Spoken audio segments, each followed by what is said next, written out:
The dreamers we never talk about are the young Americans. Why aren't young Americans dreamers also? I want my dreamers to be young Americans. Hillary Clinton also wants to push to bring in 620,000 refugees in her first term.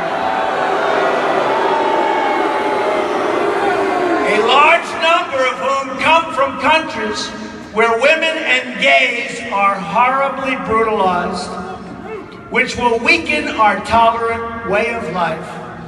I only want to bring people to our country who share our values and love our people and are capable of loving America.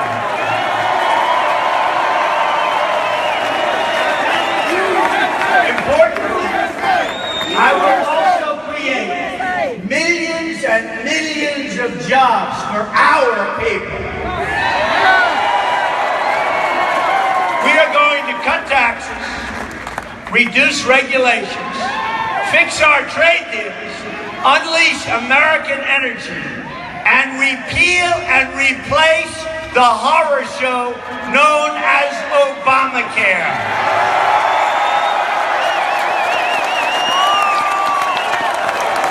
We are going to create jobs, jobs, jobs. I will be the greatest jobs president that God ever created, believe me.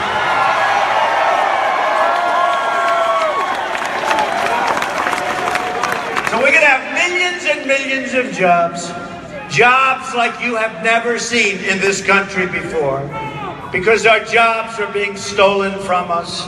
Our companies are being stolen from us. Our manufacturing is down by 40% and 50%, and numbers that nobody even believes. Those days will be over if Donald Trump is elected President of the United States. Believe me. Rising incomes, higher wages, thousands of new companies all across this nation, they'll come in and they'll form. We are going to renegotiate the worst trade deal ever made, not only in this country, but anywhere in the world, known as NAFTA, and signed by Bill Clinton. We're going to stand up to China on trade. We're going to keep out of what will be a disastrous trade deal, Trans-Pacific Partnership, TPP. It will not happen with me. It will absolutely happen with crooked Hillary, believe me.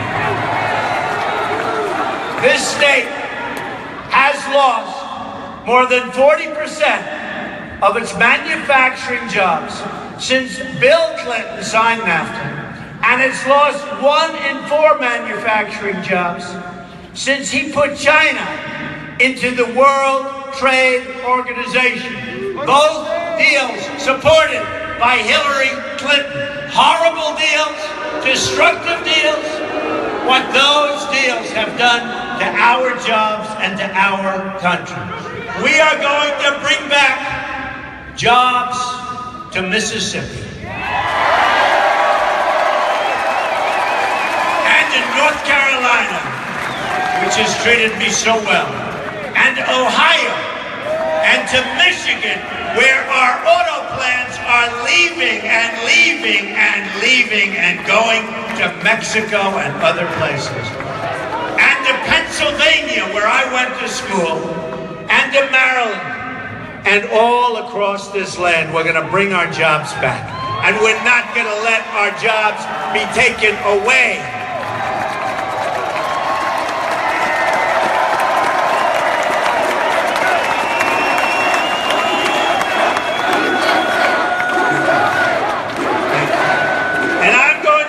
My personal mission to bring opportunity, safety, and prosperity to our very, very troubled, inner cities.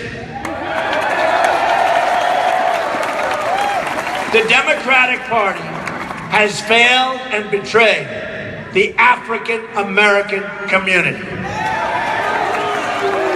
Democratic crime policies, education policies, and economic policies have produced only more crime, more broken homes, and more poverty than we've ever had in those communities before.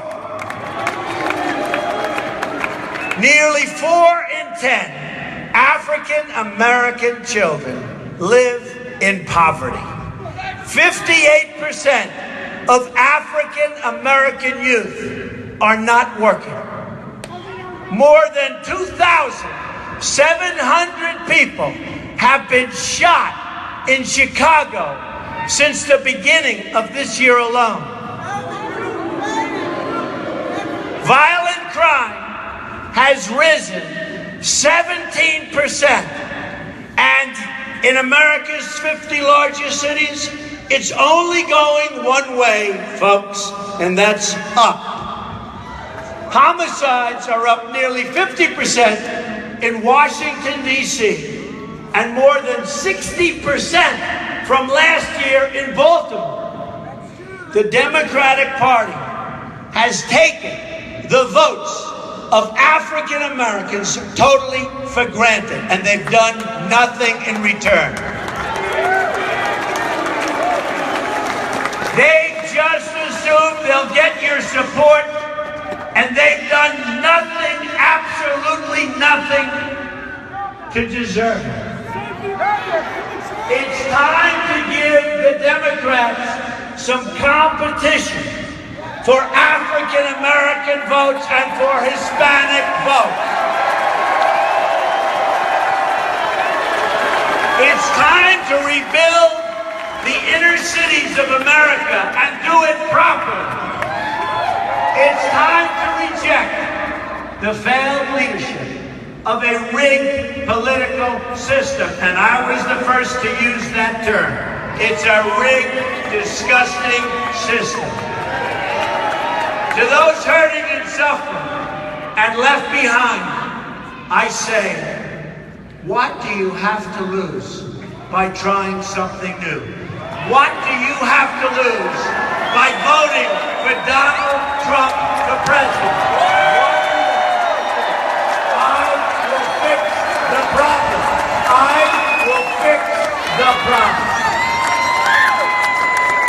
If you keep voting for the same people, you will keep getting the same horrible results. But I also want to talk about what you have to gain. What you have to gain, right? Right? What do you have to gain? We will create school choice and allow charter schools to absolutely thrive. What else will we give? We will empower young Americans to pursue their dreams of opening a small business and make it easier for them to get the credit that they need. We will renegotiate our horrible trade deals to bring back jobs and opportunity. And the African American community and the Hispanic community will be our biggest beneficiary of that. We will lower taxes and unleash job creation, and we will tap into trillions of dollars in new energy wealth that we never even knew we had before. We will protect your jobs from illegal immigration and broken visa programs.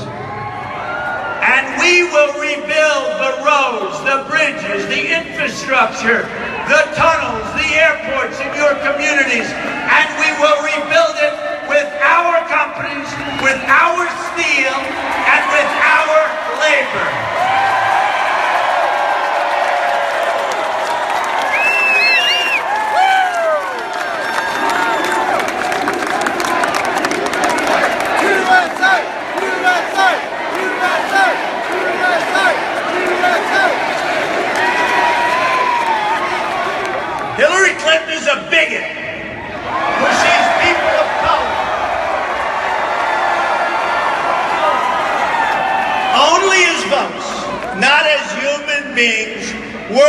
a better future. She's going to do nothing for African Americans. She's going to do nothing for the Hispanics. She's only going to take care of herself, her husband, her consultants, her donors. These are the people she cares about. She doesn't care what her policies have done to your communities. She doesn't care. Remember this. You've had her policies, Democrats, running some of the inner cities for 50, 70, 80, even over 100 years. And look what you have right now. Poverty, no education, crime. You can't walk down the street with your child. We're going to fix it. We're going to fix it.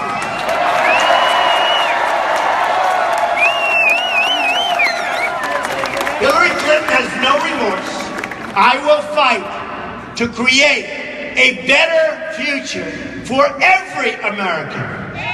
The hedge fund managers and Wall Street donors are throwing money at Hillary Clinton to try and stop our change agenda. Of course, if they start looking at the polls, they may stop doing that. They're going to have to start studying those polls. That's why you need to come out and you have to vote. You have to vote.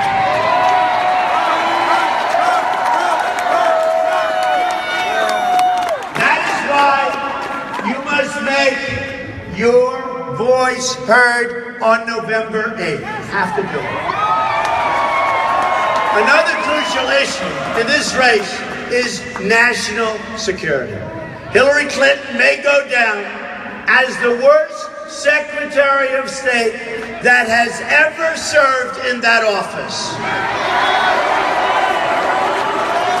Let's look back at the Middle East at the very beginning of 2009, before the Obama-Clinton administration that I call a catastrophe took over. Libya was stable. Syria was under control. Iraq was experiencing a reduction in violence. The group that would become what we now call ISIS was close to being extinguished, would never have happened. Iran was being choked off by economic sanctions.